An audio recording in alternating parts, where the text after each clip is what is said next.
Zašto si izabrao MMA? Zato što je sport koji pruža puno mogućnosti, kreativan je, maštovit i nebo je granica. Kako si uopće počeo se baviti s tim sportom? Pa, htio sam krenuti u neki borilački sport i dogovarao sam se sa drugarom. Pričali smo baš na koje bi mogli krenuti i vidjeli smo da se u našem gradu u tom periodu skoro otvorio MMA klub i rešili smo da ga posvetimo, eto, ostalo istorija. Ko ti je najveća sportska inspiracija? Novak Đoković. Mislila sam da će biti neki MMA borac, iznenadila sam se. Što bi pobjeda u Fonu značila za tebe?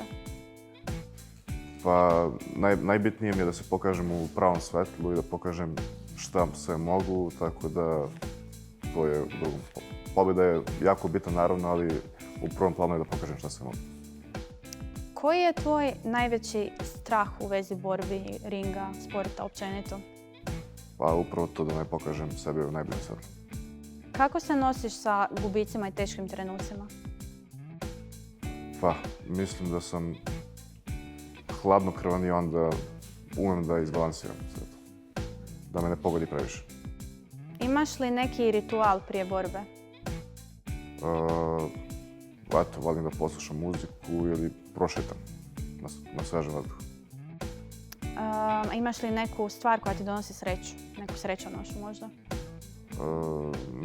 Ne verujem u sreću, samo u skill. Bravo. Koliko često ideš na WC prije borbe? Pa, ne toliko često. Zavisi koliko sam skidao kilo. Kako se smiriš prije borbe? Kako smiriš živce? Pa, generalno sam hladnokrvan i smiren, tako da mi nije neki problem. A što bi rekao, boriš li se više instinktima ili glavom? Pa, mislim da je i jedno i drugo, zavisi, ali trudim se da to više bude glavom. Mislim da je to jako bolja opcija. U prijatnom životu? U prijatnom životu isto glavom. Da se snima film o tvom životu, tko bi te glumio? Tom Hardy. Po čemu te znaju tvoji bližnji? Po čemu si im najpoznatiji? Koja je tvoja neka karakteristika možda? Pa znaju, pa po tome možda da sam uporan i istrajan, baš što sam naveo kod sebe. Jako strano. Kad smo kod toga, opiši se u 3 riječi. Ambiciozan, uporan i kreativan. Misliš li da te 3 stvari koje te najbolje opisuju se dobro vide u tvojoj pojavi? Misliš li da zračiš njima? Pa, ja mislim, neka drugi odluče. Što radiš u svoje slobodno vrijeme? Što su neke stvari kojima se baviš, tvoj hobi kad si izvan ringa? Pa, volim da šetam, volim društvene igre, volim da se družim drugim ljudima, da upoznajem druge ljudi. Koliko si dobro upoznao dečke? Pa, s obzirom da smo se skoro upoznali poprilično dobro. Što bi rekao ko je najsmješniji? Pa, definitivno Vojček.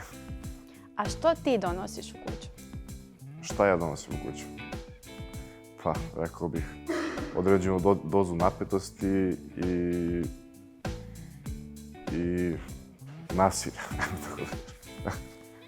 Bi li se radije borio protiv jednog klokana ili 10 pjetala? 10 pjetala. A tko dobiva u borbi gorila protiv 100 muškaraca?